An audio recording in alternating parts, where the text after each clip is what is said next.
Good morning, students. Today we are going to read the topic, the land of Pakistan.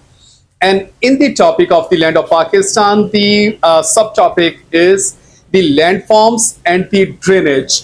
And today we are going to read the lecture number 3 in the topic. So the first thing that we are going to read in the lecture is the Makran coast.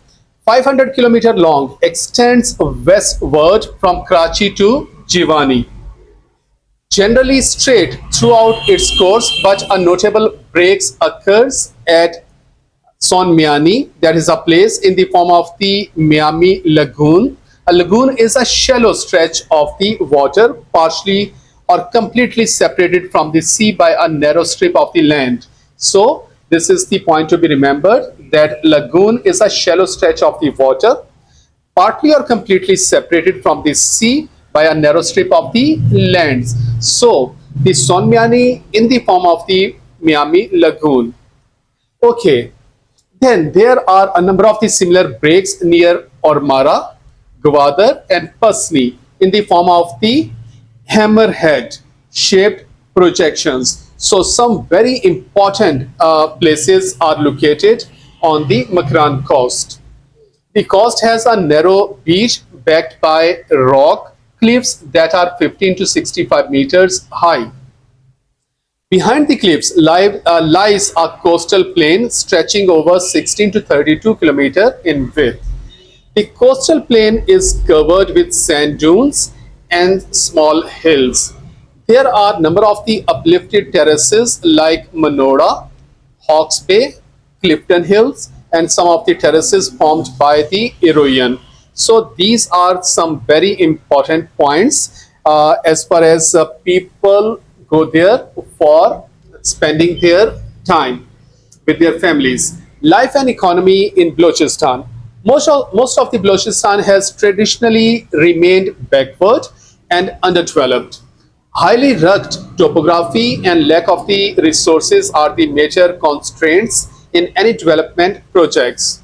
Local tribal resistance is another impediment towards progress. However, it is very difficult to determine whether this resistance is a cause or an effect of the underdevelopment in Balochistan. So this thing is to be decided, either is a resistance or is it a effect of the underdevelopment in Balochistan. Very low density of the population throughout the province, very limited job opportunities as all the three primary, secondary and tertiary industries are in poor shape in Balochistan. So economic activity is at the very low in Balochistan. Semi-nomadic and nomadic way of the life as people move in search of the water. Limited agricultural activity because the land is not suitable for agriculture as well, and most of the people are nomadic or semi-nomadic. They move from one place to another. So where they found the food, they live there for months and then go back to the other places where the food is available. Great mineral potential is in the process of exploitation, and a recent example is the Sendak copper project. So this is the one of the very precious project in which copper and other very precious metals are found. Gwadar development project and the construction of the modern highways like coastal Makran highway are some of the other development projects. Variety of the fruits are grown in Quetta and Chaman region. Examples are grapes, dates, melons, and pomegranates. So these are the features. So here we are going to read the next point of the lecture, the Potwar Plateau and the Salt Range.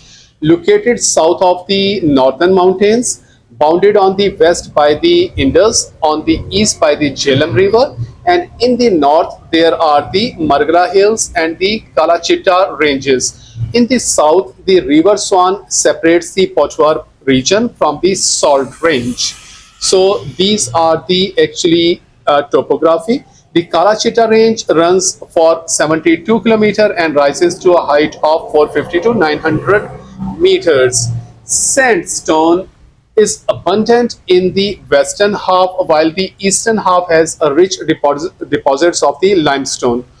So sandstones and limestones are are found in abundant in these areas. The Margala Hills extend eastward into the Korang River and rise to 900 to 1200 meters with a high peak Kheri Murad rising to 1000 meters. The Pochwar Plateau area is an undulating land with an average altitude of 300 to 600 meters.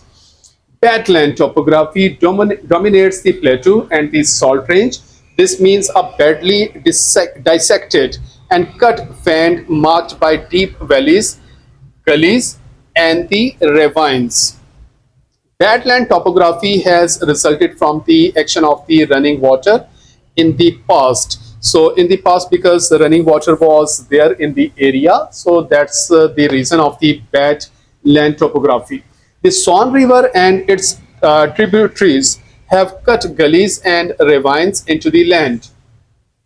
The badland features were further made prominent by heavy monsoon rains, thunderstorms, and poor farming practices.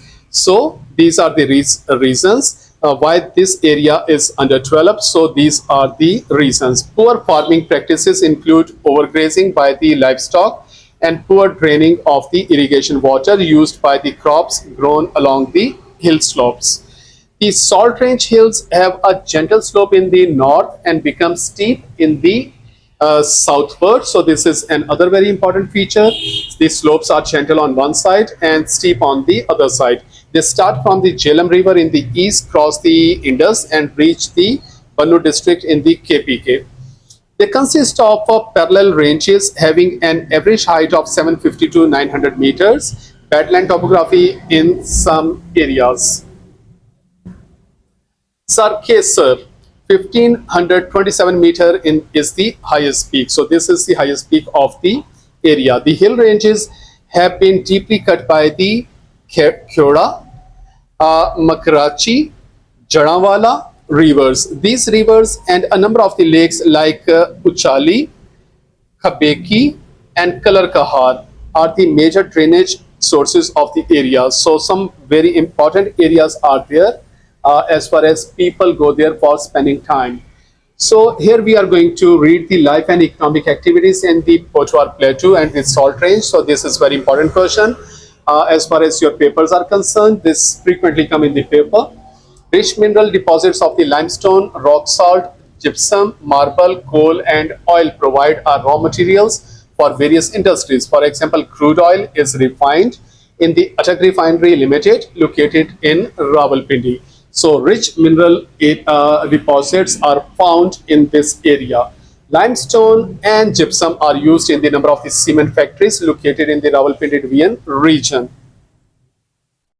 Marble is also used in the construction industry by the local people and supplied to other markets and exported. Manpower is also employed in the mining process of these minerals. So jobs are also created because of these minerals in the area. Population density varies from place to place. In majority towns like Rawalpindi and Jhelum, it is high, whereas in other smaller towns it is low. Barani, that is rain-fed agriculture, is practiced in most of the areas, and tube wells are used for irrigation since canal irrigation is not possible because canals are not frequently there. So Barani agriculture is practiced and tube wells are used. Basic as well as advanced health and education facilities are available in the developed towns like Rawalpindi, but not in remote and backward villages of the Chakwal and Atak. Construction of the M1 phase of the motorway linking Rawalpindi with the Peshawar will further improve the local economy because then the markets will be connected with each other. So these backward areas will be connected with the developed areas. So economic activity will be uplifted when M1 phase will be completed. Wheat, millets, peanuts, and the clams are the main crops. Establishment of the technical and vocational training institutes for men and women will also open gates of the employment for the people living in the underdeveloped areas. So this is another very important point to be noted, that technical and vocational training institutes are going to be opened in the area. The next topic in the lecture is the Indus Plains, located to the east and south of the Western Highlands and spread over a very vast area in the provinces of the Punjab and Sindh. So these areas are very important as far as your agriculture and fertile land is concerned. Result of the alluvium deposited by the Indus and its eastern tributaries, depending on the geographical location and morphologic features, divided into. So these are the divisions of the Indus Plain. The number one, the upper Indus Plain. Number two, the lower Indus Plain. Number three, the Indus Deltaic Plain or the Indus Delta. In addition to these major subdivisions, other components of the Indus Plain include the rolling sand dunes, ridges, and the plains, mainly in the Thar Desert. So one by one, we are going to read them now. The number one is the upper Indus Plain. Extends from Attock and in the north to Mewkot in the south. It includes all the plains located between the Indus and the eastern tributaries. Land between the two rivers is called Doab. So this is another very important point to be remembered. The land which is found between any two rivers is called Doab, and hence there are total of the four Doabs. So these are the four Doabs. The Sindh Sagar Doab between the Indus and the Jhelum, Chaj Doab between the Jhelum and the Chenab, Rachna Doab between the Chenab and Ravi, and Bari Doab between Ravi and Sutlej rivers. Every doab has a number of the land forms across its stretch, and they can be described as the active floodplain, the cover old floodplain, and the bar upland or the alluvial terrace. So now, one by one, we will read them. The active floodplain first. It is a narrow strip of the land on either side of the Indus and its main tributaries draining the Indus Plain. That is Jhelum, Chenab, Ravi, and Sutlej. So these are actually the drainage sources of the area. Most extensive along the Indus, where its width varies from 24 to 40 kilometers. Least extensive along the Ravi with a narrow width of 3 to 5 kilometers. So this is the least extensive along the Ravi, and no flood plain along the southern portion of the Ravi. Inundated, flooded every year in the summer season, and so rich and fresh alluvium is deposited by the overflowing river. So overflowing rivers are the important sources of the alluvium that comes with the water in the summer. Braided channels are seen after the rainy seasons because of the fresh fertile alluvium spread every year. The active floodplains form important agricultural area.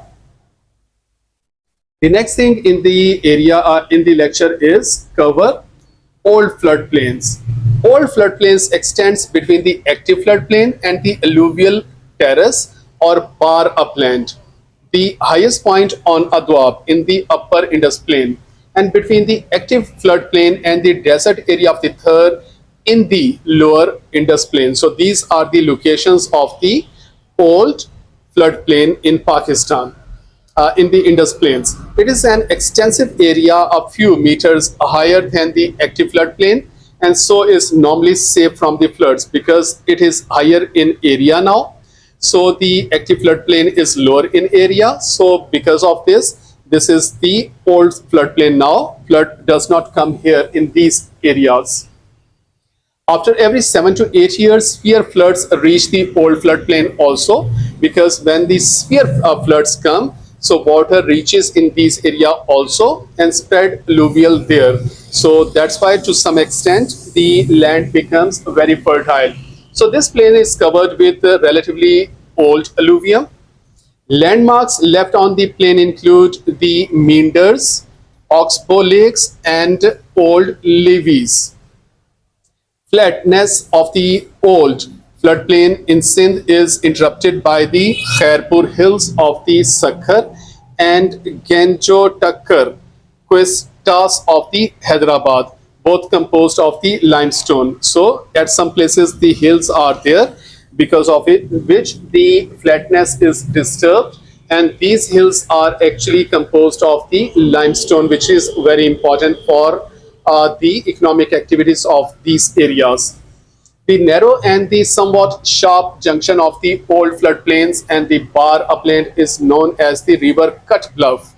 The main agricultural region of the Pakistan is located here, because the alluvium comes in rich amount when the floods comes. The next thing that we are going to read is the Bar upland or the alluvial terrace. The highest point on the Doab is called the Bar upland or alluvial terrace. Not developed on all Doabs. For example, it is absent on the Sindh Sagar Doab. These terraces are covered with alluvium deposited long ago.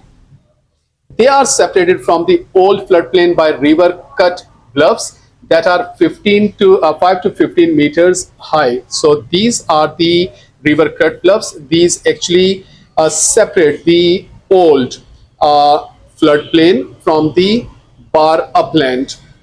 Examples are Kirana Bar or Chach Doab, Sandal Bar or Rachna Doab, and Ganji Bari on Ben Doab. It is the center of the human activity and settlement. Southern parts of the bars are dotted by the sand dunes.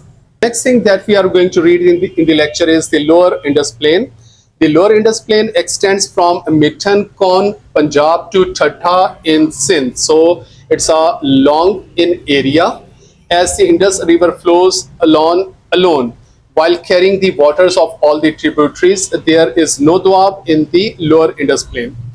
A somewhat Doab-like topography exists here, as there is active floodplain and old fold plain. The old floodplain, however, is located between the active floodplain and the third desert. So this is the area of the old floodplain, because the old floodplain is now located on somewhat high area. That's why the flood water does not reach there. But in case of the severe flood, then the flood water reach there. The general slope of the lower Indus Plain is southward as against the southwestern slope of the upper Indus Plain. Sindh Sagar Doab probably has a terrace and is covered by the sands of the Thal Desert. The land of the Thal Desert is dotted with sand dunes called tibas. Areas of the narrow flat land located between the tibas are called patties. The desert is fast changing into rich agricultural land with the provision of the irrigation facilities, because the now government is providing irrigation facilities, so the economical activities are going to be on the fast pace. So agriculture is possible now. The Church and the Rachna Doab are also dotted with the Kirana Hills, spread over an area ranging from few hundred square kilometer to 20 square kilometer. Most of these hills are located near Sargodha and Shahkot. Their average height is 330 meter, and they are composed of quartzite and slate. The height of the upper Indus Plain decreases from 300 meter in the north to 75 meter in the south. So as you move from the north to south, the height of becomes on decreasing. The rate of decrease in height for the lower Indus Plain is 0.30 meters per 1.6 kilometer from Punjab to Arabian Sea. So this was lecture number 3, students, in the land of Pakistan. Lengthy one, try one, but what to do? You have to learn this. You have to understand it, because the question from this portion also come in the paper. So read this lecture again, understand it, learn it, and make your notes. Thank you so much.